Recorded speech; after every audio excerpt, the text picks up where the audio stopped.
He's out of the hospital, and we don't know exactly what is going on or what went on. You know, and I don't know whether I want to talk too much more about it, but he's out of the hospital. He's home. You know, the doctors ran tests, and we're just trying to figure exactly what happened.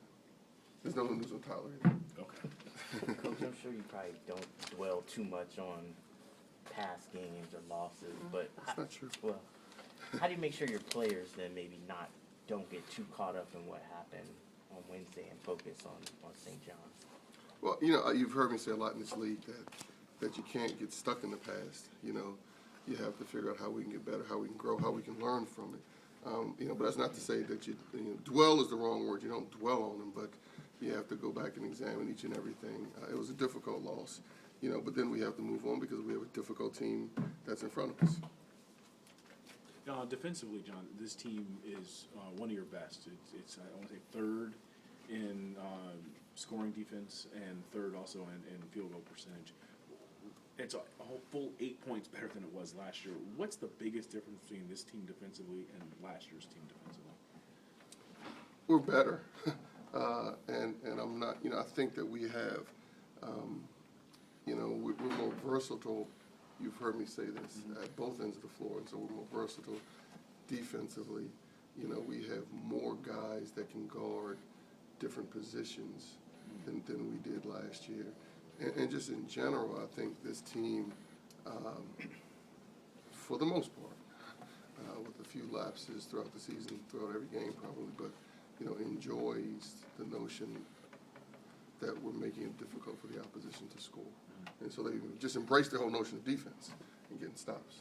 Fair to say this, I'm just going to pull this number out of my back pocket here, but I mean, zone to man this year has been like 70-30, whereas last year it was maybe the other way around, or it just seems like to me like you guys are playing a lot more zone this year.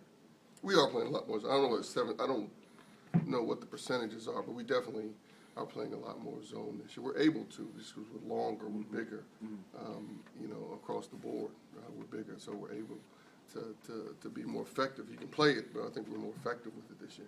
John, obviously you're pleased to be playing this well defensively. Are you kind of a little surprised with this many young guys that it's come along so fast? Now, let me just say this. We're still not where we can be, you know, and you know, we have to get rid of the lapses that we have had. Now, I forget the question. So many young guys that you're playing so well defensively that it's come along so fast with a bunch of guys who really haven't played that much together, even in college. Not necessarily, because this is a willing group. This is a group that has, you know, the physical attributes to be good defenders and the mental aptitude and caring to do it. And so, you know, at the end of the day, you know, you can start talking systems, zones, mans, different zones. At the end of the day, you got to just say, I got to guard this guy. You have to, you know, you have to have that toughness, that caring to guard people in this group. You know, regardless of class, you know, has a group of guys that have that want to do that. Is that innate, or does it come? Did you recruit them that way, or maybe China helped get it going with in terms of toughness or chemistry? It's a little bit recruiting. It's a little bit innate. Harkless helped you guys out a little bit last game by getting himself in the foul trouble early and fouling out. Or maybe I should might not phrase it the way. I'm not going to say anything. That was he chose to phrase that way on purpose. Go ahead. Harkless helped us out by doing what now? What do you have to do differently? He was playing really. He was really effective to that point. What do you guys have to do differently to keep him under wraps or do the best to contain him? No, he's a very good offensive player that can score in a lot of different ways. And so, you know, you have to hopefully, you know, he's off. You know, possibly you hope he gets in foul trouble, but I don't think you can like game plan for either one of those two things happening. You just have to know where he is, and everyone has to know where he is, and whoever's assigned to him has to just really be attentive, just because he can score. He scores easily. He scores in so many different ways. You know, some players you look at and say, okay, let's take this away and make him do that, and whatever that is, he's still pretty good at that. Both Hollis and Otto said that the St. John's zone is kind of crazy. What makes it unique? What makes it challenging? It's challenging because it is unique. You know, it's not one of your standard zones, and you break down tapes and you try to, in practice, you know, with a couple days prep, try to simulate their slides, and we're not really, you know, you're not really sure exactly what the slides are. So it's an unorthodox zone, and so it's one of these situations where you don't, as on offense, you have to be a player. You know, it's hard. It's one of those things where it's hard to draw up plays because they sometimes not sure if they know what the slides are. And I don't say that as a negative thing, but so you just have to be a player and make plays and keep the ball moving and make basketball reads, as opposed to come out and running a series of plays against them. What do you say to Henry Sims after a 1-12 performance up there? It was really tough. You really want to know? PG version. You know, I think that as much as it's, you know, it's easy to look at the 1 for 12, okay? And there was a lot of shots that should have gone in. Next time will go in. You know, but I think that the main thing was there were a lot of situations where, you know, as a player, you miss a shot, and so you've been programmed to think since you were 6 years old, good players come back and take the next one and make the next shot. Well, in a lot of situations in that game, the next play was not to take the next shot, was to make the pass.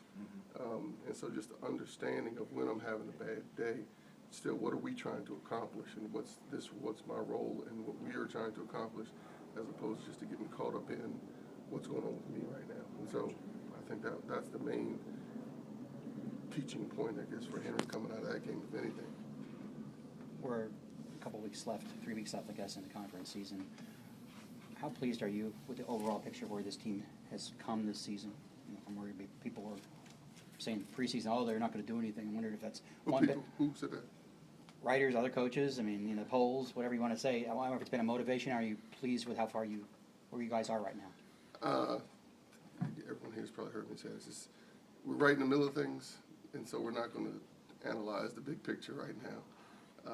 And so, please, not please, we'll figure that out in a couple of weeks.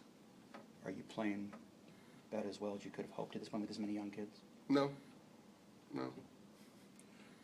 You guys are ranked pretty highly, almost top 3 in almost every defensive statistic that the Big East keeps. But which one is John most proud of? I mean, defensive rebounding percentage, rebounding defense, 3-point percentage defense, overall field goal percentage. The one stat that I think is the most important is field goal percentage defense. Okay. You know, that's the one. You know, I think that when we've been good at that. You know, a lot of other things, a lot of factors. You know, people talk about points per game. I think that means nothing. You know, because a lot of times either opposition's offense or sometimes, you know, just a lot of factors come into that. You know, but field goal percentage defense, I think, is important. In the years and clearly, you've looked at the stats. Yeah. I haven't looked. I don't know where we stand. There's also a very strong correlation between you guys having a low field goal percentage defense and how far you go later in the year. Well, I think that's important. I mean, I think that's if you make your opposition miss, and then you can go get the ball. Yeah. As us, we're going to figure out how to get them points. You know, but if we can make them miss shots and then not give them. There have been some years where our field goal percentage defense, I haven't studied this, has been good, but then we haven't been a good rebounding team. So you're making them miss, but then they're getting it back. Right. You know, but if field goal percentage, if you're making the opposition miss and then you're getting the ball, our offense will take care of itself. Given what Eric's talking about, how well you're doing defensively, are you